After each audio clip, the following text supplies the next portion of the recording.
ਕੱਲਾ ਕੱਲਾ MP ਕਾਂਗਰਸ ਦਾ ਸਮੂਹਿਕ ਤੌਰ ਤੇ ਪੂਰੀ ਪਾਰਲੀਮੈਂਟ ਦੇ ਵਿੱਚੋਂ ਅਸਤੀਫਾ ਦੇ ਦਿੰਦਾ ਤੇ ਫਿਰ ਕਿਸਾਨਾਂ ਦੇ ਵਿੱਚ ਆ ਕੇ ਬੈਠਦਾ ਕਿ ਸਾਨੂੰ MPਸ਼ਿਪ ਨਹੀਂ ਚਾਹੀਦੀ, ਭਾਵੇਂ ਸਾਡੇ 40 MP ਹੈ, ਭਾਵੇਂ 50 MP ਹੈ।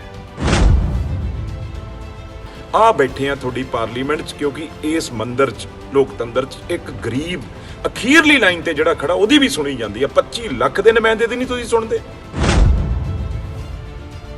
ਨਵੀਂ ਤਰ੍ਹਾਂ ਦਾ ਮਾਫੀਆ, ਹਜ਼ਾਰਾਂ ਕਰੋੜ ਰੁਪਏ ਦਾ ਪੰਜਾਬ ਦੇ ਖਜ਼ਾਨੇ ਨੂੰ ਉਹਦੇ ਨਾਲ ਚੂਨਾ ਲੱਗ ਸਕਦਾ ਤੇ ਲੱਗਣਾ ਸ਼ੁਰੂ ਹੋ ਗਿਆ। ਹੋ ਸਕਦਾ ਮੈਂ ਸੋਮਵਾਰ ਨੂੰ ਉਸ ਨਵੇਂ ਮਾਫੀਏ ਦੇ ਉੱਤੇ ਖੁਲਾਸਾ ਕਰਾਂ, ਮੈਂ ਉਹਦੇ ਤੇ ਤਿਆਰੀ ਕਰ ਰਿਹਾ। ਮੈਨੂੰ ਪਤਾ ਲੱਗਿਆ ਤਮਿਲਨਾਡੂ ਦੇ ਵਿੱਚ ਜਾਂ ਕਿਸੇ ਇੱਕ ਸੂਬੇ 'ਚ ਸਰਕਾਰੀ ਕੇਬਲ ਚੱਲ ਰਹੀ ਹੈ ਔਰ ਸਰਕਾਰੀ ਕੇਬਲ ਪ੍ਰੋਫਿਟ 'ਚ ਹੈ, ਸਰਕਾਰ ਦੇ ਖਜ਼ਾਨੇ 'ਚ ਪੈਸਾ ਆਉਂਦਾ। ਪੰਜਾਬ 'ਚ ਕਿਉਂ ਨਹੀਂ ਚੱਲ ਸਕਦੀ? ਕਿੱਡਾ ਰੁਜ਼ਗਾਰ ਹੈ। ਸੋ ਘਰ ਘਰ ਨੌਕਰੀ ਦੇਣ ਵਾਲੀ ਸਰਕਾਰ ਹੁਣ ਅਗਰ 200 ਕਿਸਾਨਾਂ ਦੇ ਪਰਿਵਾਰਾਂ ਨੂੰ ਨੌਕਰੀ ਦਊਗੀ ਤੇ ਕਿਹੜੀ ਵੱਡੀ ਗੱਲ ਹੈ? ਇਹ ਬਣਦਾ ਸੀ, ਇਹ ਫਰਜ਼ ਹੈ ਸਾਡਾ। ਕਹਿੰਦੇ ਸਰਕਾਰੀ ਬੱਸਾਂ 'ਚ ਬੀਬੀਆਂ ਨੂੰ ਮੁਫਤ ਯਾਤਰਾ, ਬੜੀ ਚੰਗੀ ਗੱਲ ਹੈ। ਸਰਕਾਰੀ PRTC ਪਨ ਬੱਸ ਦੇ ਮੁਲਾਜ਼ਮਾਂ ਦੀ ਵੀ ਸੁਣ ਲਓ, ਕੱਚਿਆਂ ਦੀ, ਉਹਨਾਂ ਦੀਆਂ ਤਨਖਾਹਾਂ ਵੀ ਗੁਜ਼ਾਰੇ ਲਾਇਕ ਕਰ ਦਿਓ। ਔਰ ਗਗਨ, ਅਗਰ 15-20 ਦਿਨ, ਇੱਕ ਮਹੀਨੇ ਦੇ ਵਿੱਚ ਇਹਨਾਂ ਤੇ ਕੰਮ ਸ਼ੁਰੂ ਨਾ ਹੋਇਆ, ਲਾਗੂ ਹੋਣੇ ਨਾ ਸ਼ੁਰੂ ਹੋਏ, ਤੇ ਫਿਰ ਪੰਜਾਬ ਦੀ ਸਿਆਸਤ 'ਚ ਤੂਫਾਨ ਆਊਗਾ, ਫਿਰ ਸਿਆਸੀ ਭੁਚਾਲ ਆਊਗਾ। ਕਿਉਂਕਿ ਸਿੱਧੂ, ਰਾਹੁਲ ਗਾਂਧੀ, ਪ੍ਰਿੰਕਾ ਗਾਂਧੀ ਦੇ ਵਿਧਾਇਕ ਹਰ ਹੀਲੇ ਹੱਲ ਚਾਹੁੰਦੇ ਨੇ। ਹੁਣ ਹੱਲ ਚਾਹੁੰਦੇ ਨੇ, 4.5 ਸਾਲ ਹੋ ਗਏ ਵਾਅਦਿਆਂ ਦੇ, ਕਿ ਅਗਰ ਨਵਜੋਤ ਸਿੰਘ ਸਿੱਧੂ ਜਾਂ ਕੈਪਟਨ ਅਮਰਿੰਦਰ 5 ਚੀਜ਼ਾਂ ਵੀ ਮੁੱਖ ਲਾਗੂ ਕਰਨ 'ਚ ਕਾਮਯਾਬ ਹੋ ਗਏ ਤਾਂ 2022 ਦੇ ਵਿੱਚ ਲੋਕ ਭਰੋਸਾ ਕਰ ਲੈਣਗੇ।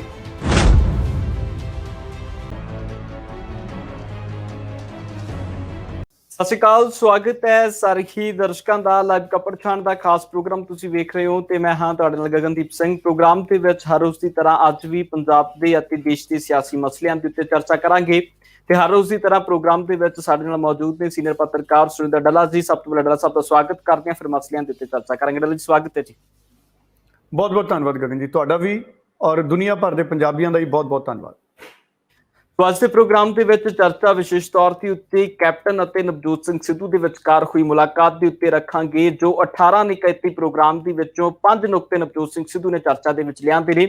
ਉਸ ਤੋਂ ਬਾਅਦ ਕਿਹੋ ਜਿਹਾ ਪ੍ਰਭਾਵ ਪੰਜਾਬ ਦੀ ਸਿਆਸਤ ਦੇ ਉੱਤੇ ਦਿਖ ਰਿਹਾ, ਉਸ ਦੇ ਉੱਤੇ ਚਰਚਾ ਕਰਾਂਗੇ। ਉਧਰ ਪੰਜਾਬ ਦੀ ਸਰਕਾਰ ਕਿਸਾਨਾਂ ਨੂੰ ਨੌਕਰੀਆਂ ਦੇਣ ਜਾ ਰਹੀ ਹੈ, ਜਿਹੜੇ ਕਿਸਾਨ ਸ਼ਹੀਦ ਹੋਏ ਸੀ ਉਹਨਾਂ ਦੇ ਪਰਿਵਾਰਾਂ ਨੂੰ, ਉਸ ਦੇ ਉੱਤੇ ਵੀ ਚਰਚਾ ਰਹੇਗੀ ਤੇ ਕਿਸਾਨ ਅੰਦੋਲਨ ਦੇ ਉੱਤੇ ਵੀ ਚਰਚਾ ਕਰਾਂਗੇ। ਪਾਰਲੀਮੈਂਟ ਦੇ ਵਿੱਚ ਰਵਨੀਤ ਬਿੱਟੂ ਅਤੇ ਗੁਰਜੀਤ ਔਜਲਾ ਪ੍ਰਦਰਸ਼ਨ ਕਰ ਰਹੇ ਨੇ, ਲਗਾਤਾਰ ਪਾਰਲੀਮੈਂਟ ਦੇ ਵਿੱਚ ਧਰਨੇ ਤੇ ਬੈਠੇ ਨੇ, ਉਹਨਾਂ ਦੇ ਉੱਤੇ ਵੀ ਗੱਲਬਾਤ ਜਿਹੜੀ ਪ੍ਰੋਗਰਾਮ ਦੇ ਵਿੱਚ ਕਰਾਂਗੇ। ਪੰਜਾਬ ਦੇ ਵਿੱਚ ਬੇਰੁਜ਼ਗਾਰੀ ਦਰ ਨੂੰ ਲੈ ਕੇ ਇੱਕ ਨਵਾਂ ਅੰਕੜਾ ਸਾਹਮਣੇ ਆਇਆ, ਉਸ ਦੇ ਉੱਤੇ ਵੀ ਚਰਚਾ ਪ੍ਰੋਗਰਾਮ ਦੇ ਵਿੱਚ ਕਰਾਂਗੇ। ਡੱਲਾ ਸਾਹਿਬ, ਸਭ ਤੋਂ ਪਹਿਲਾਂ ਜਿਹੜਾ ਨਵਜੋਤ ਸਿੰਘ ਸਿੱਧੂ ਹੋਣਾ ਦੇ ਵੱਲ ਵਧਾਂਗੇ। ਨਵਜੋਤ ਸਿੰਘ ਸਿੱਧੂ ਨੇ ਜੋ ਕੱਲ ਮੁਲਾਕਾਤ ਕੀਤੀ ਹੈ ਕੈਪਟਨ ਅਮਰਿੰਦਰ ਸਿੰਘ ਦੇ ਨਾਲ, ਉਸ ਮੁਲਾਕਾਤ ਨੂੰ ਸਭ ਤੋਂ ਪਹਿਲਾਂ ਤਾਂ ਤੁਸੀਂ ਕਿਵੇਂ ਵੇਖ ਰਹੇ ਹੋ? ਗਗਨ, ਬਹੁਤ ਵੱਡੀ ਡਿਵੈਲਪਮੈਂਟ ਕੱਲ ਪੰਜਾਬ ਦੀ ਸਿਆਸਤ 'ਚ ਹੋਈ ਹੈ। ਪੰਜਾਬ ਪ੍ਰਦੇਸ਼ ਕਾਂਗਰਸ ਕਮੇਟੀ ਦਾ ਪ੍ਰਧਾਨ ਨਵਜੋਤ ਸਿੰਘ ਸਿੱਧੂ, 4 ਜਿਹੜੇ ਵਰਕਿੰਗ ਪ੍ਰੈਜ਼ੀਡੈਂਟ ਸੀਗੇ, ਉਹਨਾਂ ਦੇ ਨਾਲ ਕੈਪਟਨ ਅਮਰਿੰਦਰ ਹੋਣਾ ਨੂੰ ਮਿਲਣ ਗਏ ਨੇ। ਔਰ ਇਹ ਗੱਲ ਇੱਥੇ ਖਾਸ ਤੌਰ ਤੇ ਧਿਆਨ ਦੇਣ ਵਾਲੀ ਹੈ ਕਿ ਲਿਖਤੀ ਤੌਰ ਦੇ ਉੱਤੇ ਹਾਈ ਕਮਾਂਡ ਦਾ ਜਿਹੜਾ 5 ਸੂਤਰੀ ਏਜੰਡਾ ਸੀ, ਲਿਖਤੀ ਤੌਰ ਦੇ ਉੱਤੇ ਨਵਜੋਤ ਸਿੰਘ ਸਿੱਧੂ ਕੈਪਟਨ ਅਮਰਿੰਦਰ ਕੋਲੇ ਲੈ ਕੇ ਗਏ ਨੇ ਔਰ ਪਹਿਲ ਦੇ ਆਧਾਰ ਤੇ 5 ਚੀਜ਼ਾਂ ਲਾਗੂ ਕਰਾਉਣ ਦੀ ਗੱਲ ਹੋਈ ਹੈ। ਗਗਨ, ਮੈਂ ਕਈ ਦਿਨਾਂ ਦਾ ਕਹਿ ਰਿਹਾ ਕਿ ਅਗਰ ਨਵਜੋਤ ਸਿੰਘ ਸਿੱਧੂ ਜਾਂ ਕੈਪਟਨ ਅਮਰਿੰਦਰ 5 ਚੀਜ਼ਾਂ ਵੀ ਮੁੱਖ ਲਾਗੂ ਕਰਨ 'ਚ ਕਾਮਯਾਬ ਹੋ ਗਏ ਤਾਂ 2022 ਦੇ ਵਿੱਚ ਲੋਕ ਭਰੋਸਾ ਕਰ ਲੈਣਗੇ।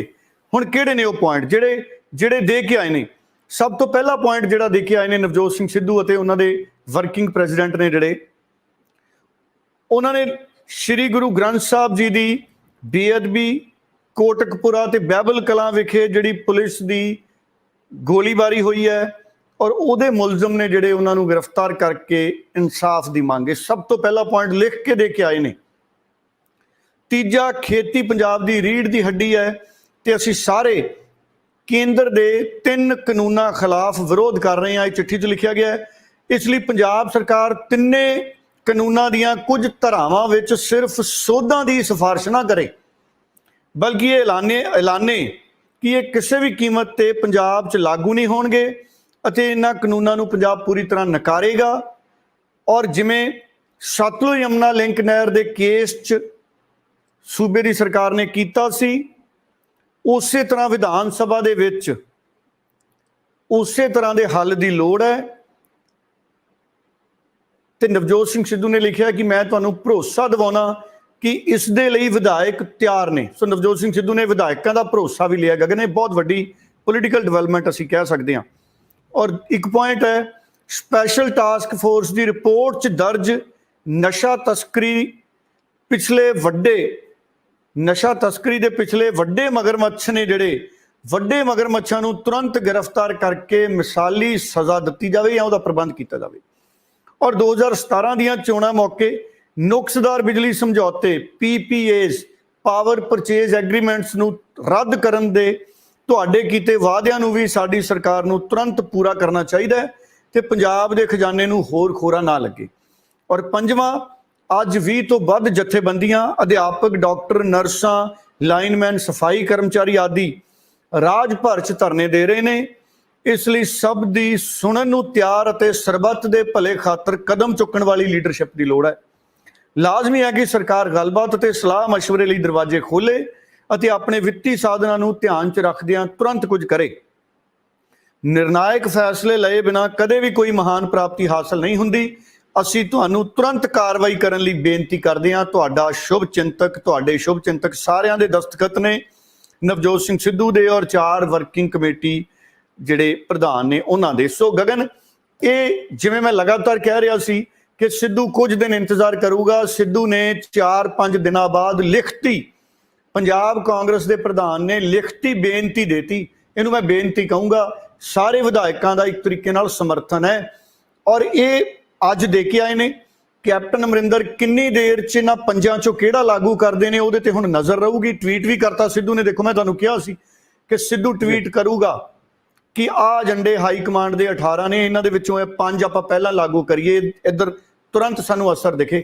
ਔਰ ਗਗਨ, ਅਗਰ 15-20 ਦਿਨ, 1 ਮਹੀਨੇ ਦੇ ਵਿੱਚ ਇਹਨਾਂ ਤੇ ਕੰਮ ਸ਼ੁਰੂ ਨਾ ਹੋਇਆ, ਲਾਗੂ ਹੋਣੇ ਨਾ ਸ਼ੁਰੂ ਹੋਏ, ਤੇ ਫਿਰ ਪੰਜਾਬ ਦੀ ਸਿਆਸਤ 'ਚ ਤੂਫਾਨ ਆਊਗਾ, ਫਿਰ ਸਿਆਸੀ ਭੁਚਾਲ ਆਊਗਾ। ਕਿਉਂਕਿ ਸਿੱਧੂ, ਰਾਹੁਲ ਗਾਂਧੀ, ਪ੍ਰਿੰਕਾ ਗਾਂਧੀ ਦੇ ਵਿਧਾਇਕ ਹਰ ਹੀਲੇ ਹੱਲ ਚਾਹੁੰਦੇ ਨੇ। ਹੁਣ ਹੱਲ ਚਾਹੁੰਦੇ ਨੇ, 4.5 ਸਾਲ ਹੋ ਗਏ ਵਾਅਦਿਆਂ ਦੇ, ਹੁਣ ਉਹ ਹੱਲ ਚਾਹੁੰਦੇ ਨੇ। ਸੋ ਇਹਨੂੰ ਤਕਨੀਕੀ ਤੌਰ ਤੇ ਮੈਂ ਸ਼ਬਦ ਨਹੀਂ ਵਰਤ ਰਿਹਾ, ਪਰ ਇਸ ਚਿੱਠੀ ਦਾ ਭਾਵ ਸਮਝਣ ਦੀ ਕੋਸ਼ਿਸ਼ ਅਸੀਂ ਕਰੀਏ। ਗਗਨ ਜੀ, ਇਹ ਚਿੱਠੀ ਇੱਕ ਤਰੀਕੇ ਨਾਲ ਇਹ ਹਾਈ ਕਮਾਂਡ ਦਾ ਸੁਨੇਹਾ ਹੈ ਕੈਪਟਨ ਅਮਰਿੰਦਰ ਸਿੰਘ ਨੂੰ ਵੀ ਆਹ ਆਪਾਂ ਨੂੰ ਕਰਨਾ ਹੀ ਪੈਣਾ ਮੁੱਖ ਮੰਤਰੀ ਸਾਹਿਬ। ਸੋ ਸਿੱਧੂ, ਜਿਵੇਂ ਲੋਕ ਕਹਿੰਦੇ ਸੀ ਵੀ ਹੁਣ ਸਿੱਧੂ ਤੇ ਨਜ਼ਰ ਹੈ, ਸਿੱਧੂ ਕੀ ਕਰਦਾ ਹੈ, ਤੇ ਸਿੱਧੂ ਨੇ ਸ਼ੁਰੂ ਕਰਤਾ ਸਰਕਾਰ ਤੇ ਦਬਾਅ ਬਣਾਉਣਾ ਬਤੌਰ ਪ੍ਰਧਾਨ। ਮੈਨੂੰ ਤੁਸੀਂ ਕਦੀ ਗਗਨ ਦੇਖਿਆ ਸੁਨੀਲ ਜਾਖੜ ਇਸ ਤਰੀਕੇ ਨਾਲ ਕੰਮ ਕਰਦੇ ਹੁਣ? ਮੈਂ ਸਿੱਧੂ ਦੀ ਪੈਰਵਾਈ ਨਹੀਂ ਕਰ ਰਿਹਾ। ਪ੍ਰਧਾਨ ਨੂੰ ਕੰਮ ਹੀ ਇਸ ਰੂਪ ਦੇ ਵਿੱਚ ਕਰਨਾ ਚਾਹੀਦਾ ਹੈ ਕਿ ਕਾਂਗਰਸ ਪਾਰਟੀ ਦੀ ਸਰਕਾਰ ਹੈ, ਹਾਈ ਕਮਾਂਡ 'ਚ ਇੱਕ ਪ੍ਰਧਾਨ ਹੈ, ਇੱਕ ਸੂਬੇ 'ਚ ਪ੍ਰਧਾਨ ਹੈ, ਹਾਈ ਕਮਾਂਡ ਦੇ ਨਿਰਦੇਸ਼ ਹੈ, ਸੂਬੇ ਦਾ ਪ੍ਰਧਾਨ ਸਰਕਾਰ ਨੂੰ ਕਹਿ ਰਿਹਾ ਵੀ ਆਹ ਕੰਮ ਕਰੋ, ਇਹ ਸਾਡੇ ਵਾਅਦੇ ਸੀ। ਸੋ ਮੈਨੂੰ ਇਹ ਲੱਗਦਾ ਹੈ ਕਿ ਹੁਣ ਹੱਲ ਵਾਲੀ ਸਿਆਸਤ ਕਾਂਗਰਸ ਨੂੰ ਕਰਨੀ ਪੈਣੀ ਹੈ, ਸਰਕਾਰ ਨੂੰ, ਕੈਪਟਨ ਅਮਰਿੰਦਰ ਨੂੰ। ਅਗਰ ਕੈਪਟਨ ਅਮਰਿੰਦਰ ਇਹ ਪੰਜਾਂ 'ਚੋਂ ਲਾਗੂ ਨਹੀਂ ਕਰਦੇ, ਆਉਂਦੇ ਦਿਨਾਂ 'ਚ ਕੈਪਟਨ ਅਮਰਿੰਦਰ ਤੇ ਸਵਾਲ ਹੋਰ ਖੜੇ ਹੋਣਗੇ। ਹੁਣ ਕੱਲਾ ਮੰਤਰੀ ਆ, ਉਹਦੇ ਤੇ ਵੀ ਸਵਾਲ ਖੜੇ ਹੋਣਗੇ ਵੀ ਮੰਤਰੀ ਸਾਹਿਬ ਤੁਹਾਡਾ ਮਹਿਕਮਾ ਆਓ। ਮਨਪ੍ਰੀਤ ਬਾਦਲ ਤੇ ਵੀ ਸਵਾਲ ਖੜੇ ਹੋਣਗੇ ਕਿਉਂਕਿ ਉਹ ਵਿੱਤ ਮੰਤਰੀ ਹੈ।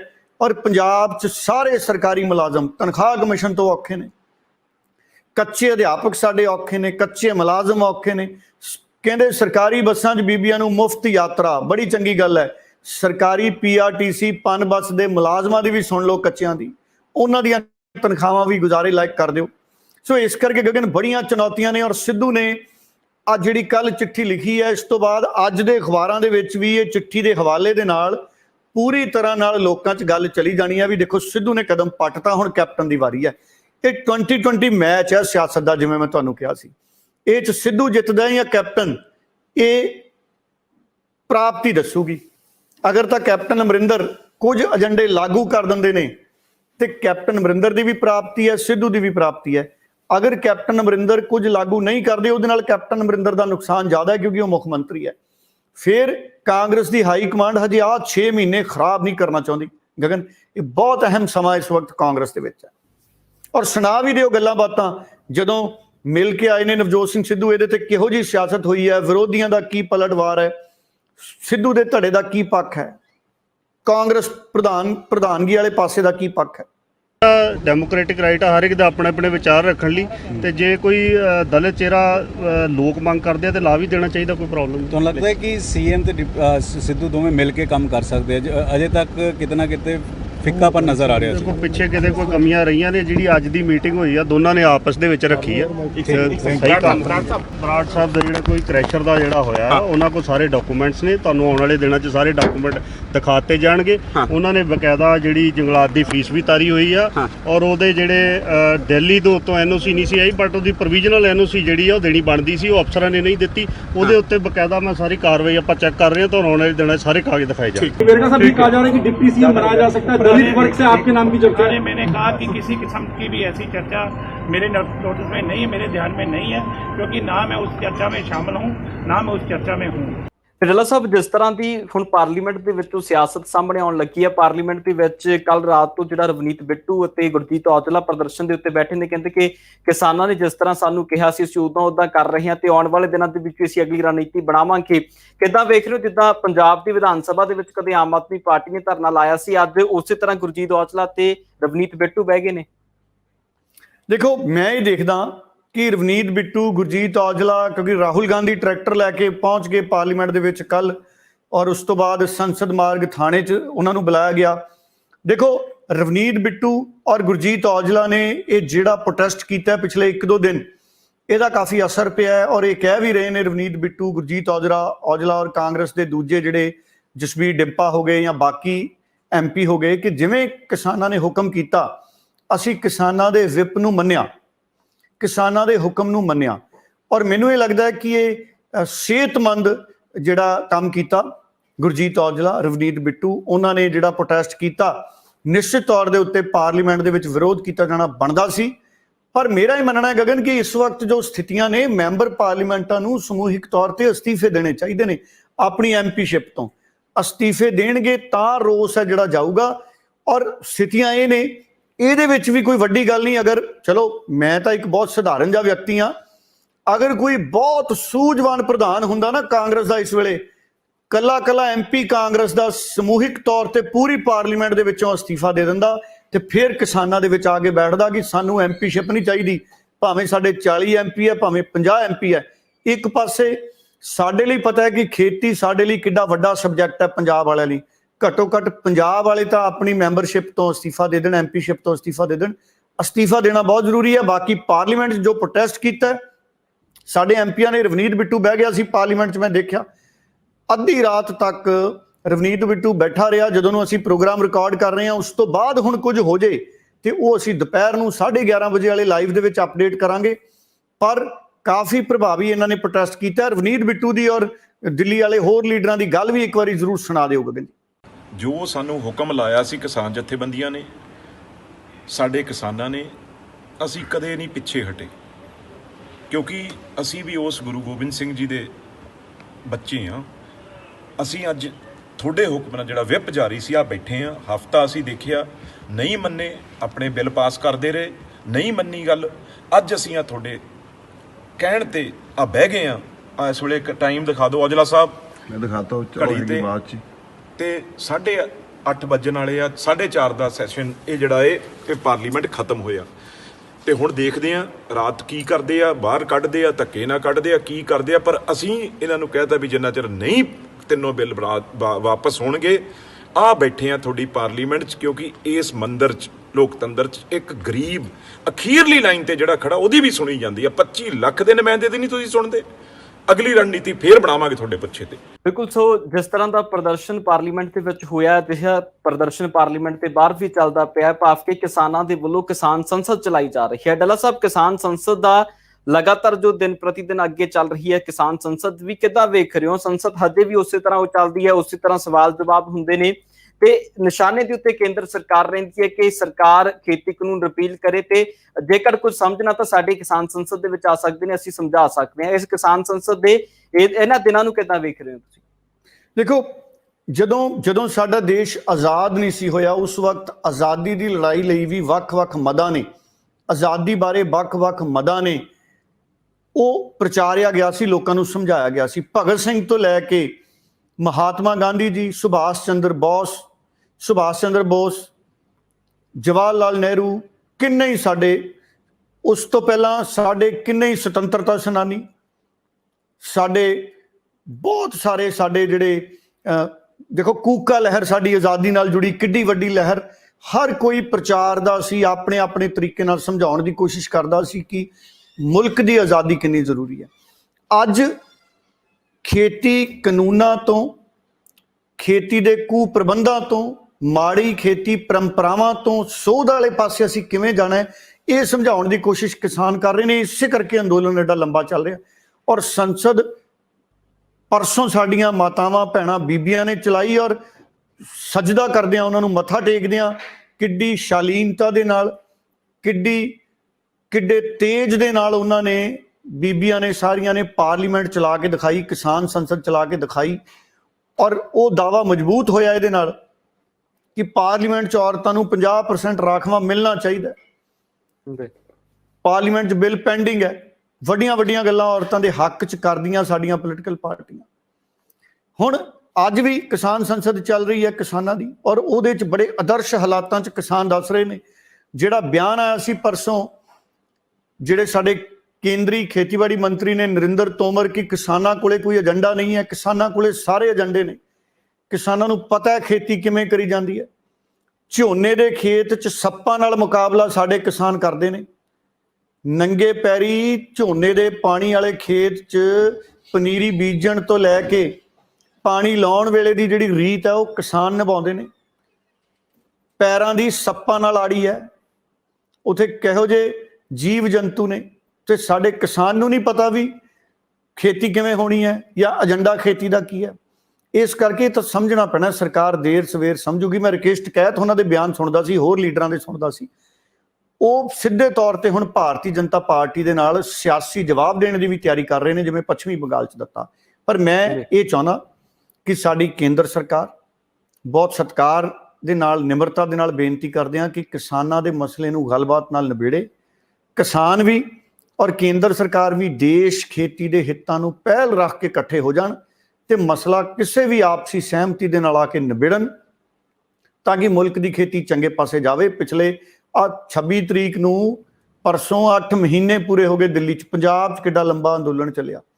ਇਸ ਕਰਕੇ ਬਹੁਤ ਗੰਭੀਰਤਾ ਦੇ ਨਾਲ ਇਹਦੇ ਤੇ ਕੰਮ ਕਰਨ ਦੀ ਲੋੜ ਹੈ। ਬਾਕੀ ਠੀਕ ਹੈ, ਸਿਆਣੀ ਸਰਕਾਰ ਵੀ ਹੈ, ਸਿਆਣੇ ਕਿਸਾਨ ਵੀ ਨੇ, ਪਰ ਆਪਾਂ ਨੂੰ ਕੋਈ ਵਿੱਚ ਦਾ ਰਾਹ ਤਾਂ ਕੱਢਣਾ ਪੈਣਾ ਨਾ। ਜਦੋਂ ਦੋਨੇ ਸਿਆਣੇ ਆਮਣੇ ਸਾਹਮਣੇ ਹੈਗੇ ਨੇ, ਕੋਈ ਤਾਂ ਰਾਹ ਕੱਢਾਂਗੇ ਨਾ। ਸੋ ਇਸ ਕਰਕੇ ਰਾਹ ਨਿਕਲਣਾ ਬਹੁਤ ਜ਼ਰੂਰੀ ਹੈ। ਜੇ ਕਿਤੇ ਕੇਂਦਰ ਸਰਕਾਰ ਕਾਨੂੰਨ ਰੱਦ ਕਰਕੇ ਕਵੇ ਕਿਸਾਨਾਂ ਨੂੰ ਆਓ ਆਪਾਂ ਨਵੇਂ ਸਿਰਿਓਂ ਬਣਾਉਣੇ ਆ, ਤੇ ਫਿਰ ਕੀ ਬਾਤ ਹੈ ਜੀ, ਫਿਰ ਬੜੇ ਵਧੀਆ ਕਾਨੂੰਨ ਹੈ ਜਿਹੜਾ ਇਸ ਵਕਤ ਬਣੂਗਾ ਸਾਡੇ ਲਈ ਆਉਣ ਵਾਲੇ ਸਮੇਂ 'ਚ। ਤੇ ਡੱਲਾ ਸਾਹਿਬ, ਉਧਰ ਪੰਜਾਬ ਸਰਕਾਰ ਦੇ ਵਿੱਚੋਂ ਬਹੁਤ ਵੱਡਾ ਨਾਮ ਹੈ ਰਾਜਕੁਮਾਰ ਵੇਰਕਾ ਹੁਣਾਂ ਦਾ। ਰਾਜਕੁਮਾਰ ਵੇਰਕਾ ਨੇ ਇਸ ਚੀਜ਼ ਦੇ ਉੱਤੇ ਖੁਸ਼ੀ ਜਤਾਈ ਹੈ ਕਿ ਪੰਜਾਬ ਸਰਕਾਰ 200 ਤੋਂ ਜਿਹੜੇ ਲਗਭਗ ਕਿਸਾਨ ਜਿਹੜੇ ਸ਼ਹੀਦ ਹੋਏ ਨੇ, ਟੋਟਲ 550 ਤੋਂ ਉੱਤੇ ਗਿਣਤੀ ਪਹੁੰਚ ਗਈ, ਤੇ ਉਹਨਾਂ ਦੇ ਵਿੱਚੋਂ 200 ਦੇ ਕਰੀਬ ਜਿਹੜੇ ਕਿਸਾਨ ਨੇ, ਉਹਨਾਂ ਦੇ ਪਰਿਵਾਰਾਂ ਨੂੰ ਸਰਕਾਰੀ ਨੌਕਰੀ ਪੰਜਾਬ ਸਰਕਾਰ ਦੇਣ ਜਾ ਰਹੀ ਹੈ। ਇਸ ਫੈਸਲੇ ਨੂੰ ਪਹਿਲਾਂ ਤਾਂ ਤੁਸੀਂ ਕਿੱਦਾਂ ਵੇਖਦੇ ਹੋ ਕਿ ਪੰਜਾਬ ਸਰਕਾਰ ਨੌਕਰੀ ਦੇਣ ਜਾ ਰਹੀ ਹੈ ਸ਼ਹੀਦ ਕਿਸਾਨਾਂ ਦੇ ਪਰਿਵਾਰਾਂ ਨੂੰ? ਇਹ ਡਿਊਟੀ ਸੀ ਪੰਜਾਬ ਸਰਕਾਰ ਦੀ। ਪੰਜਾਬ ਸਰਕਾਰ ਨੇ ਤਾਂ ਕਿਹਾ ਸੀ ਘਰ ਘਰ ਨੌਕਰੀ, ਫਾਰਮ ਵੀ ਭਰਵਾਏ ਸੀ ਇਹਨਾਂ ਨੇ ਤਾਂ ਕਈਆਂ ਤੋਂ। ਸੋ ਘਰ ਘਰ ਨੌਕਰੀ ਦੇਣ ਵਾਲੀ ਸਰਕਾਰ ਹੁਣ ਅਗਰ 200 ਕਿਸਾਨਾਂ ਦੇ ਪਰਿਵਾਰਾਂ ਨੂੰ ਨੌਕਰੀ ਦਊਗੀ ਤੇ ਕਿਹੜੀ ਵੱਡੀ ਗੱਲ ਹੈ। ਇਹ ਬਣਦਾ ਸੀ, ਇਹ ਫਰਜ਼ ਹੈ ਸਾਡਾ। ਨਾਲੇ ਉਹ ਸਰਕਾਰ ਨੇ ਨਹੀਂ ਦੇਣੀ ਨੌਕਰੀ ਕਿਸਾਨਾਂ ਨੂੰ, ਉਹ ਪੰਜਾਬ ਨਹੀਂ ਨੌਕਰੀ ਦੇ ਰਿਹਾ। ਸਰਕਾਰੀ ਖਜ਼ਾਨੇ 'ਚ ਪੈਸਾ ਪੰਜਾਬ ਦਾ ਹੀ ਹੈ, ਟੈਕਸਾਂ ਦਾ, ਉਹ ਸਾਡਾ ਹੀ ਪੈਸਾ ਸਾਰਿਆਂ ਦਾ, ਗਗਨ ਤੁਹਾਡਾ ਵੀ ਮੇਰਾ ਵੀ। ਇਸ ਕਰਕੇ ਉਹਨੂੰ ਇਹ ਨਾ ਸੋਚਿਆ ਜਾਵੇ ਵੀ ਪੰਜਾਬ ਸਰਕਾਰ ਨੇ ਪਤਾ ਨਹੀਂ ਕਿੱਡੀ ਕੁਰਬਾਨੀ ਕਰਤੀ, ਕਿੱਡਾ ਕੁ ਵੱਡਾ ਕੰਮ ਕਰਤਾ ਮੁੱਖ ਮੰਤਰੀ ਸਾਹਿਬ ਨੇ। ਇਹ ਸਧਾਰਨ ਕੰਮ ਨੇ ਸਾਰੇ, ਇਹ ਤਾਂ ਫਰਜ਼ ਹੈ ਸਰਕਾਰਾਂ ਦਾ। ਇਹ 200 ਕਿਉਂ ਸਾਰਿਆਂ ਨੂੰ ਦੇਣੀ ਚਾਹੀਦੀ ਹੈ? ਆ 6-6 7-7 ਮਹੀਨੇ ਹੋ ਗਏ।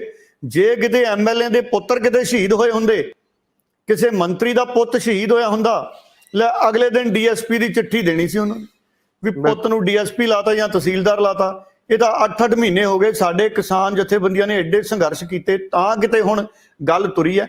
ਆ ਕੋਵਿਡ ਦੇ ਸਮੇਂ 'ਚ 1-2 ਪੁਲਿਸ ਇੰਸਪੈਕਟਰ, ਸਾਡੇ ਪੁਲਿਸ ਦੇ ਵੱਡੇ ਅਫਸਰ ਸ਼ਹੀਦ ਹੋਏ, ਬੜਾ ਸਤਿਕਾਰ ਹੈ ਉਹਨਾਂ ਦਾ।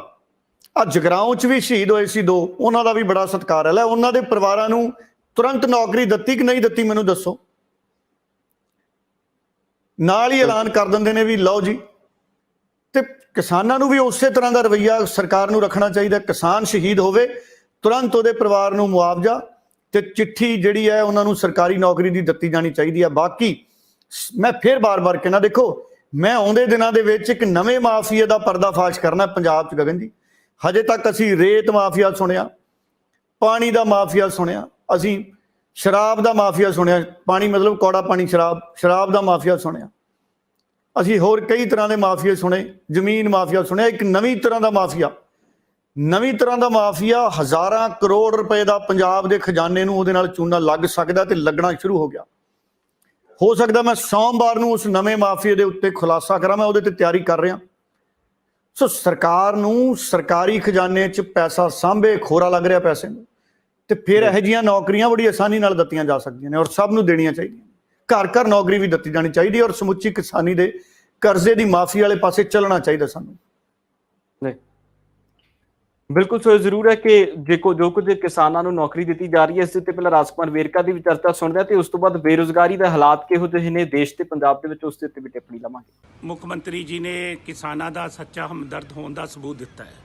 ਉਹਨਾਂ ਪਹਿਲੇ ਵੀ ਕਈ ਵਾਰੀ ਇਹ ਇਮਤਿਹਾਨ ਦੇ ਵਿੱਚੋਂ ਪਾਸ ਹੋਏ ਆ ਮੁੱਖ ਮੰਤਰੀ, ਔਰ ਇਹ ਮੈਨੂੰ ਹੈਰਾਨਗੀ ਇਸ ਗੱਲ ਦੀ ਹੈ ਕਿ ਸਾਡੇ ਕਿਸਾਨਾਂ ਨੇ ਹਰਿਆਣਾ ਦੀ ਧਰਤੀ ਤੇ ਦਮ ਤੋੜਿਆ, ਸਾਡੇ ਕਿਸਾਨਾਂ ਨੇ ਦਿੱਲੀ ਦੀ ਧਰਤੀ ਤੇ ਦਮ ਤੋੜਿਆ, ਲੇਕਿਨ ਨਾ ਤੇ ਦਿੱਲੀ ਦੀ ਸਰਕਾਰ ਤੇ ਨਾ ਹਰਿਆਣਾ ਦੀ ਬੀਜੇਪੀ ਦੀ ਸਰਕਾਰ ਕਿਸੇ ਨੇ ਕਿਸਾਨਾਂ ਨੂੰ ਨਾ ਮੁਆਵਜ਼ਾ ਦਿੱਤਾ, ਨਾ ਬਾਂਹ ਫੜੀ। ਮੁੱਖ ਮੰਤਰੀ ਜੀ ਨੇ ਇਹ ਕਿਸਾਨਾਂ ਦੀ ਬਾਂਹ ਫੜ ਕੇ ਇਹ ਸੱਚੇ ਹਮਦਰਦ ਹੋਣ ਦਾ ਇਹ ਆਪਣਾ ਸਬੂਤ ਪੇਸ਼ ਕੀਤਾ ਹੈ। ਔਰ ਮੈਂ ਇਹ ਵੀ ਗੱਲ ਕਹਾਂ ਕਿ ਉਹਨਾਂ ਨੇ ਜਿੱਥੇ 220 ਦੇ ਕਰੀਬ ਕਿਸਾਨਾਂ ਦੀਆਂ ਲਿਸਟਾਂ ਹੈ, ਉਹਨਾਂ ਨੂੰ ਨੌਕਰੀਆਂ ਦੀਆਂ ਚਿੱਠੀਆਂ ਤਿਆਰ ਹੋ ਰਹੀਆਂ, ਔਰ ਉਹਦੇ ਨਾਲ ਨਾਲ ਉਹਨਾਂ ਨੇ तमाम ਜ਼ਿਲ੍ਹੇ ਦੇ ਡਿਪਟੀ ਕਮਿਸ਼ਨਰ ਨੂੰ ਕਹਿਤਾ ਹੈ ਕਿ ਹੋਰ ਵੀ ਜਿਹੜੇ ਕਿਸਾਨ ਜਿਨ੍ਹਾਂ ਸ਼ਹਾਦਤ ਦਿੱਤੀ ਹੈ ਉਹਨਾਂ ਦੇ ਪਰਿਵਾਰਾਂ ਦੀਆਂ ਲਿਸਟਾਂ ਜਲਦੀ ਭੇਜੋ ਤਾਂ ਕਿ ਉਹਨਾਂ ਦੇ ਪਰਿਵਾਰਾਂ ਨੂੰ ਨੌਕਰੀਆਂ ਦਿੱਤੀਆਂ ਜਾ ਸਕਣ, ਉਹਨਾਂ ਨੂੰ ਮੁਆਵਜ਼ਾ ਦਿੱਤਾ ਜਾ ਸਕੇ। ਡੱਲਾ ਸਾਹਿਬ, ਉਧਰ ਬੀਤੇ ਦਿਨੀ ਇੱਕ ਅੰਕੜਾ ਸਾਹਮਣੇ ਆਇਆ ਜਿਸ ਅੰਕੜੇ ਦੇ ਵਿੱਚ ਦੇਸ਼ ਦੀ ਜੋ ਬੇਰੁਜ਼ਗਾਰੀ ਦਰ ਹੈ ਉਹ 4.2% ਦੇ ਕਰੀਬ ਹੈ ਤੇ ਪੰਜਾਬ ਦੀ ਬੇਰੁਜ਼ਗਾਰੀ ਦਰ ਜਿਹੜੀ 7.3% ਦੇ ਕਰੀਬ ਹੈ।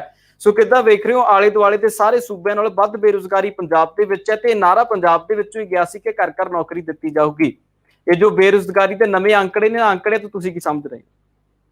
ਦੇਖੋ, ਇਹ ਜਿਹੜੇ ਅੰਕੜੇ ਨੇ, ਮੈਨੂੰ ਇਹ ਲੱਗਦਾ ਹੈ ਕਿ ਅੰਕੜੇ ਸੱਚੀ ਤਸਵੀਰ ਨਹੀਂ ਹੁੰਦੇ ਕਦੀ ਵੀ।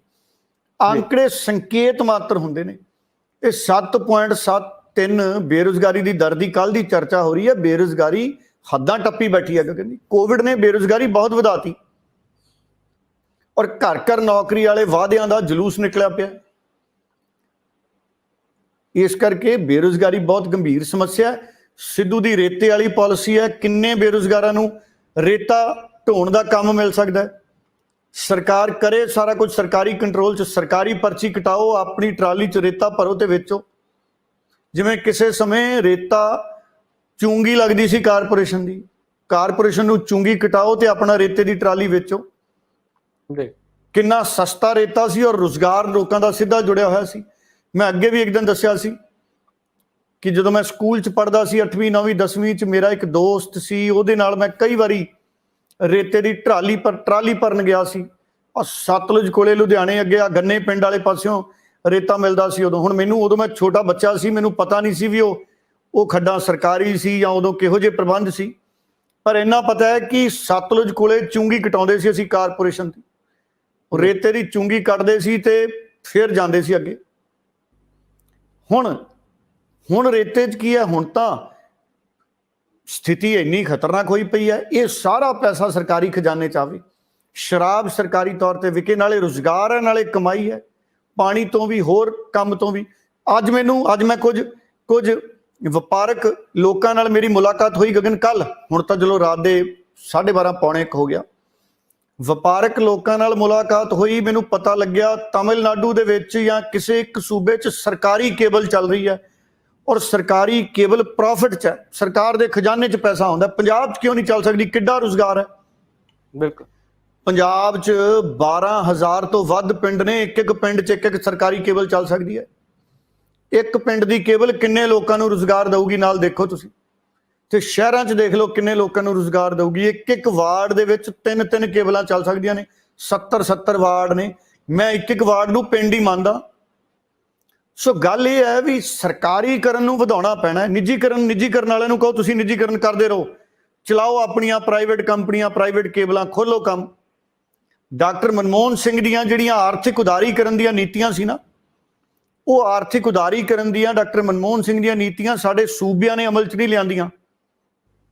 ਮੈਂ ਕਾਫੀ ਪੜ੍ਹਿਆ ਡਾਕਟਰ ਮਨਮੋਹਨ ਸਿੰਘ ਦੀਆਂ ਨੀਤੀਆਂ ਕਿ ਸਰਕਾਰੀ ਤੰਤਰ ਨੂੰ ਤੁਸੀਂ ਆਪਣੇ ਸਰਕਾਰੀ ਤੰਤਰ ਨੂੰ ਮਜ਼ਬੂਤ ਕਰਦੇ ਚਲੇ ਜਾਓ, ਸਰਕਾਰੀ ਮਹਿਕਮੇ ਉਹਨਾਂ ਦਾ ਕੰਮ ਵਧਾਓ, ਉਹਨਾਂ ਦਾ ਰੈਵਨਿਊ ਵਧਾਓ, ਤੇ ਪ੍ਰਾਈਵੇਟ ਵਾਲੇ ਨੂੰ ਵੀ ਖੁੱਲ੍ਹ ਦੇਈ ਰੱਖੋ ਵੀ ਤੁਸੀਂ ਵੀ ਕਰੋ ਭਾਈ ਆਪਣੇ ਹਿਸਾਬ ਨਾਲ। ਇਸ ਕਰਕੇ ਨੌਕਰੀਆਂ ਰੁਜ਼ਗਾਰ ਦੇ ਸਾਧਨ ਤਾਂ ਹੀ ਪੈਦਾ ਹੋਣਗੇ ਅਗਰ ਸੂਬੇ ਕੋਲੇ ਖਜ਼ਾਨੇ 'ਚ ਪੈਸੇ ਆਉਣਗੇ।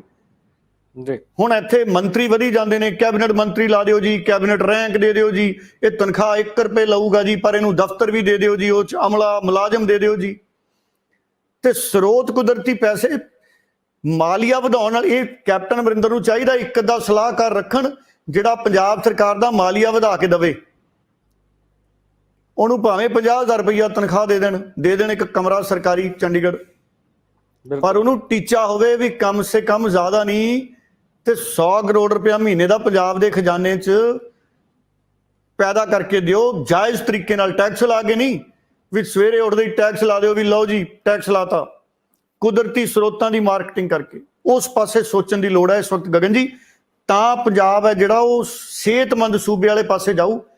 ਜਿਵੇਂ ਇੱਕ ਵਪਾਰੀ ਆਪਣੀ ਦੁਕਾਨ ਚਲਾਉਂਦਾ, ਸਵੇਰੇ ਜਾ ਕੇ ਧੂਪ ਬੱਤੀ ਕਰਦਾ, ਝਾੜੂ ਵੀ ਆਪ ਫੇਰਦਾ ਤੇ ਸਵੇਰੇ ਹੀ ਗੱਲੇ ਤੇ ਬਹਿ ਜਾਂਦਾ ਤੇ ਸਾਫ਼ ਸਫਾਈ ਕਰਨ ਤੋਂ ਬਾਅਦ ਸ਼ਾਮ ਤੱਕ ਉੱਠਦਾ ਨਹੀਂ ਦੁਕਾਨ ਤੋਂ, ਪਾਸੇ ਰਹਿ ਜਾਂਦੇ ਵਪਾਰੀਆਂ ਦੇ ਕਈ ਵਾਰੀ। ਤੇ ਐਂ ਫੈਕਟਰੀਆਂ 'ਚ ਸਵੇਰੇ ਜਾ ਕੇ ਸ਼ਾਮ ਤੱਕ ਹੀਰੋ ਸਾਈਕਲ ਵਾਲੇ ਉਹ ਦੁਨੀਆ ਤੋਂ ਚਲੇ ਗਏ ਬਜ਼ੁਰਗ, OP ਮੁੰਜਾਲ ਸਾਹਿਬ, ਉਹਨਾਂ ਦੀ ਜ਼ਿੰਦਗੀ ਦੀ ਕਹਾਣੀ ਸਾਡੀਆਂ ਸਰਕਾਰਾਂ ਨੂੰ ਪੜ੍ਹਨੀ ਚਾਹੀਦੀ, ਕਿੱਡੀ ਮਿਹਨਤ ਕੀਤੀ ਉਹਨਾਂ ਨੇ। ਹੋਰ ਬੜੇ ਨੇ, ਇਹ ਤਾਂ ਮੈਂ ਇੱਕ ਉਦਾਹਰਨ ਦਿੱਤੀ ਨਾ OP ਮੁੰਜਾਲ ਸਾਹਿਬ ਦੀ, ਬਹੁਤ ਸੈਂਕੜੇ ਲੋਕ ਨੇ, ਹਜ਼ਾਰਾਂ ਲੋਕ ਨੇ ਪੰਜਾਬ ਦੇ ਵਿੱਚ।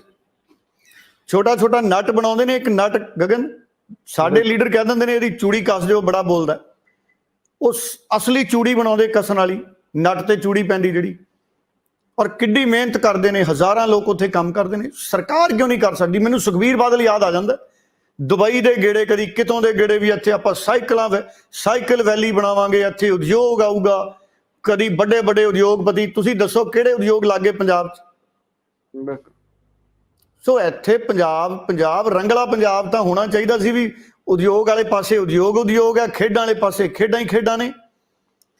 ਇਹ ਤਾਂ ਸ਼ੁਕਰ ਹੈ ਰੁਪਿੰਦਰਪਾਲ ਸਿੰਘ ਦਾ, ਜਿਹਨੇ 2 ਗੋਲ ਕਰਤੇ ਨਿਊਜ਼ੀਲੈਂਡ ਦੇ ਖਿਲਾਫ, ਤੇ ਮਾੜਾ ਜਿਹਾ ਸਾਨੂੰ ਪੰਜਾਬ 'ਚ ਫਿਰ ਆਸ ਪੈਦਾ ਹੋਈ, ਨਹੀਂ ਤਾਂ ਖੇਡਾਂ 'ਚ ਵੀ ਅਸੀਂ ਸਿਰ ਸੁੱਟੀ ਬੈਠੇ ਹਾਂ ਵੀ ਪਤਾ ਨਹੀਂ ਕੀ ਬਣੂ। ਉਹ ਸੰਦੀਪ ਕੁਮਾਰ ਨੇ ਖੁਸ਼ੀ ਦਵਾਤੀ, ਉਹਨਾਂ ਦੀ ਪਲੇਅਰ ਸੀ ਜਿਹੜੀ ਆਪਣੀ ਬੀਬੀ, ਉਹਨੇ ਜਿੱਤਿਆ ਸਿਲਵਰ।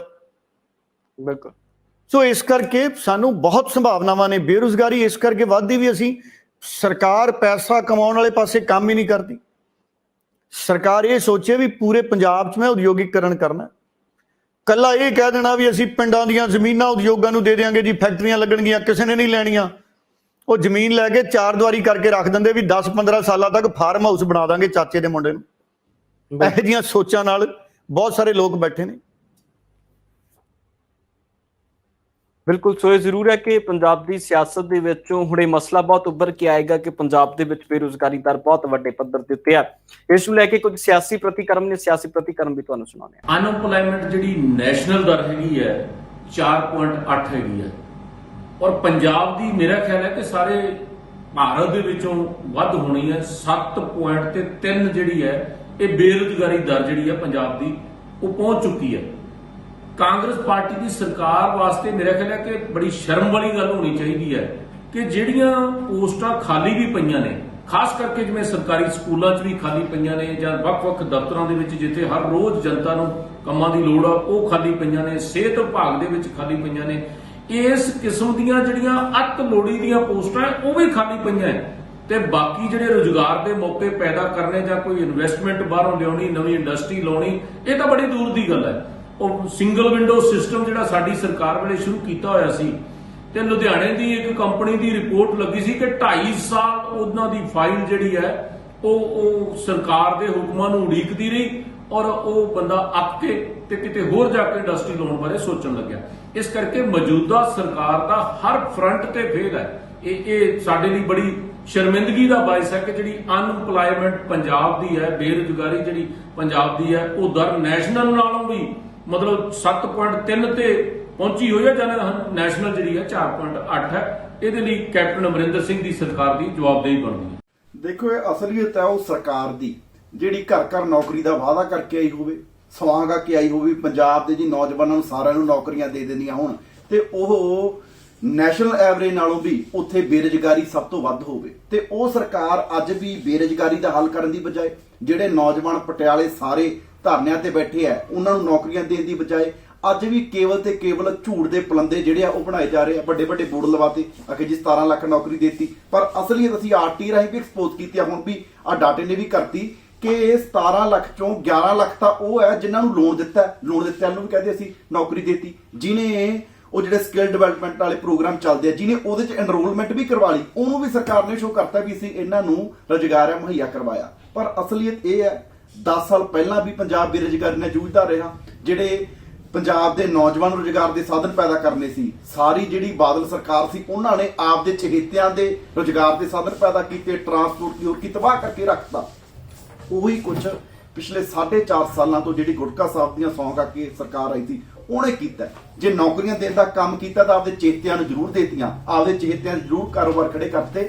ਪਰ ਪੰਜਾਬ ਦੇ ਨੌਜਵਾਨ ਜਿਹੜੇ ਪਹਿਲਾਂ ਧਰਨੇ ਲਾਉਂਦੇ 10 ਸਾਲ, ਉਹ ਅੱਜ ਵੀ ਧਰਨੇ ਲਾਉਣ ਨੂੰ ਮਜਬੂਰ ਨੇ। ਜਿਹੜੇ ਪੱਠਿਆਂ ਤੇ ਰਹਿ ਰਹੇ ਵੀ ਜਿਨ੍ਹਾਂ ਨੇ ਪੜ੍ਹਾਈ ਕੀਤੀ, ਅੱਜ ਵੀ ਉਹ ਪੱਠਿਆਂ ਤੇ ਮਜ਼ਦੂਰੀ ਕਰਨ ਲਈ ਜਿਹੜੇ ਮਜਬੂਰ ਨੇ। ਸੋ ਇਹ ਪੰਜਾਬ ਦੇ ਕਈ ਸਿਆਸੀ ਅਤੇ ਗੰਭੀਰ ਮਸਲੇ ਸੀ ਜਿਨ੍ਹਾਂ ਦੇ ਉੱਤੇ ਅੱਜ ਦੇ ਪ੍ਰੋਗਰਾਮ ਦੇ ਵਿੱਚ ਚਰਚਾ ਕੀਤੀ ਹੈ, ਕਿਉਂਕਿ ਇਹ ਸਾਰੇ ਮਸਲੇ ਪੰਜਾਬ ਅਤੇ ਆਮ ਲੋਕਾਂ ਦੇ ਨਾਲ ਜੁੜਦੇ ਨੇ।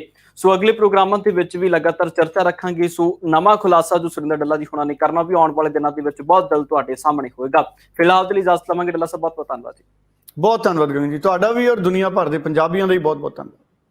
ਮੁੱਦਾ ਜਿਹੜਾ ਮਹਿੰਗਾਈ ਦੇ ਉੱਤੇ, ਜਿਹੜਾ ਖਾਣ ਪੀਣ ਵਾਲੀਆਂ ਵਸਤਾਂ ਨੇ, ਇਹਦੇ ਉੱਤੇ ਸਾਰਿਆਂ ਨੇ ਵਿਚਾਰ ਚਰਚਾ ਕਰੀ ਹੈ, ਕਿਉਂਕਿ ਜਿਹੇ ਜਿਹੇ ਕਾਨੂੰਨ ਸਰਕਾਰ ਲਿਆਉਣਾ ਚਾਹੁੰਦੀ ਹੈ, ਭੁੱਖਮਰੀ ਨਾਲ ਜੂਝਣਗੇ ਲੋਕ, ਇਹ 'ਤੇ ਵਿਚਾਰ ਚਰਚਾ ਹੋਈ ਹੈ। ਕਿਉਂਕਿ ਅੱਜ ਆਪਾਂ ਨੂੰ ਜਿਵੇਂ ਤੇਲ ਇਕੱਠਾ ਕਰ ਲਿਆ, ਸਰੋਂ ਖਰੀਦ ਲਈ, ਤੇਲ ਦੇ ਭਾਅ ਅਸਮਾਨੇ ਛਾ ਗਏ, ਤੇ ਹੋਰ ਜਿਹੜੀਆਂ ਦਾਲਾਂ ਨੇ, ਸੁੱਕੀਆਂ ਦਾਲਾਂ, ਉਹ ਸਟੋਰ ਕਰ ਲੀਆਂ। ਆਮ ਲੋਕਾਂ ਦੇ ਬਸ ਦੀ ਗੱਲ ਨਹੀਂ ਰਹੀ, ਇਹ 'ਤੇ ਚਰਚਾ ਹੋਈ ਹੈ। ਤੇ ਬਾਕੀ ਜਿਹੜਾ ਰੋਜ਼ ਦਿਨੋਂ ਦਿਨ ਮਹਿੰਗਾਈ, ਡੀਜ਼ਲ ਵੱਧ ਗਿਆ, ਪੈਟਰੋਲ ਵੱਧ ਗਿਆ, ਗੈਸ ਵੱਧ ਗਈ, ਇਹ 'ਤੇ ਚਰਚਾ ਹੋਈ ਹੈ। ਅੱਜ ਸਾਡੀ ਇੱਥੇ ਐਸਕੇਐਮ ਵੱਲੋਂ ਜਿਹੜੀ ਚੌਥੇ ਦਿਨ ਲੱਗੀ ਆ ਪਾਰਲੀਮੈਂਟ, ਮੌਕ ਪਾਰਲੀਮੈਂਟ, ਉਹਦੇ ਅਸੈਂਸ਼ੀਅਲ ਗੁੱਡਸ ਦੇ ਉੱਤੇ ਉਹਦੀ ਬਹਿਸ ਹੋ ਰਹੀ ਹੈ। ਤੇ ਹੁਣ ਲੰਚ ਬ੍ਰੇਕ ਤੇ ਅਸੀਂ ਬਾਹਰ ਆਏ ਹਾਂ, ਤੇ ਉਹ ਜਿਵੇਂ ਤਰੀਕੇ ਨਾਲ ਸਾਡੇ ਕਿਸਾਨ ਵੀਰ ਇੱਕ ਇੱਕ ਪੁਆਇੰਟ ਨੂੰ ਡਿਸਕਸ਼ਨ ਕਰਕੇ ਉਹਦਾ ਸਾਡੇ ਨੁਕਸਾਨ ਦੱਸ ਰਹੇ ਆ। ਜਿਹੜੇ ਨਵੇਂ ਕਾਨੂੰਨ ਬਣੇ ਆ 2020 ਸੈਸ਼ਲ ਗੁੱਡਸ ਐਕਟ, ਜਿਹੜੇ 1955 ਐਕਟ ਨੂੰ ਤੋੜ ਕੇ ਮਰੋੜ ਕੇ ਗਾਂ ਉਹਦੀ ਅਮੈਂਡਮੈਂਟਸ ਕੀਤੀਆਂ ਹੋਈਆਂ ਨੇ, ਉਹ ਤੇ ਕਲੀਅਰ ਹੋ ਰਿਹਾ ਵੀ ਲੋਕਾਂ ਦਾ ਇਹ ਆਵਾਮ ਦੀ ਲੜਾਈ ਲੜ ਰਿਹਾ ਕਿਸਾਨ। ਇਹ ਪਹਿਲਾਂ ਕਿਹਾ ਜਾਂਦਾ ਸੀ ਵੀ ਕਿਸਾਨ ਆਏ ਨੇ ਆਪਣੀਆਂ ਮੰਗਾਂ ਲੈ ਕੇ 3 ਕਾਨੂੰਨ ਨੂੰ ਵਾਪਸ ਕਰਨ ਲਈ, ਪਰ ਸੈਸ਼ਲ ਗੁੱਡਸ ਕਲੀਅਰਲੀ ਜਿੱਥੇ ਕਿ ਕਿਸਾਨਾਂ ਨੂੰ ਨੁਕਸਾਨ ਕਰਦਾ, ਉੱਥੇ ਆਵਾਮ ਨੂੰ ਵੀ ਨੁਕਸਾਨ ਕਰਦਾ।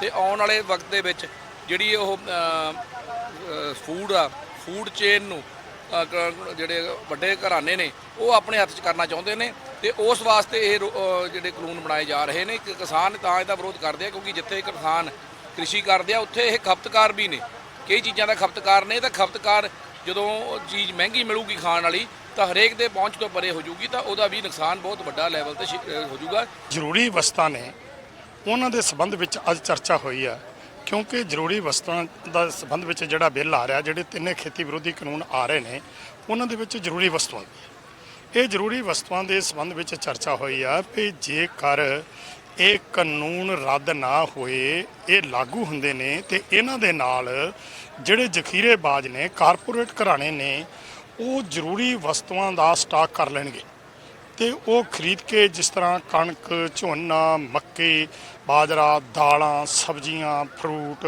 ਹਰ ਚੀਜ਼ ਜਿਹੜੀ ਆ ਉਹ ਸਟਾਕ ਕਰ ਲੈਣਗੇ, ਤੇ ਫਿਰ ਆਪਣੀ ਮਰਜ਼ੀ ਦੇ ਨਾਲ ਜਿਹੜੇ ਨੇ ਉਹ ਰੇਟ ਜਿਹੜੇ ਨੇ ਉਹ ਲਾਉਣਗੇ। ਉਹਨਾਂ ਰੇਟਾਂ ਦੇ ਨਾਲ ਫਿਰ ਜਿਹੜਾ, ਕਿਉਂਕਿ ਉਹਦੇ ਨਾਲ ਲੋਡ ਜਿਹੜੀ ਆ, ਜਦੋਂ ਉਹਨਾਂ ਨੇ ਸਟਾਕ ਕਰ ਲਿਆ, ਮਾਰਕੀਟ ਦੇ ਵਿੱਚ ਕੋਈ ਏਜੰਸੀ ਨਾ ਰਹੀ, ਤੇ ਫਿਰ ਕੀ ਹੋਏਗਾ ਕਿ ਲੋਕਾਂ ਦੀ ਜਿਹੜੀ ਆ ਉਹ ਮੰਗ ਵੱਧ ਜਾਏਗੀ। ਮੰਗ ਵਧਣ ਦੇ ਨਾਲ ਫਿਰ ਕੀ ਹੋਏਗਾ ਕਿ ਰੇਟ ਆਪਣੀ ਮਰਜ਼ੀ ਦੇ ਲਾਉਣਗੇ।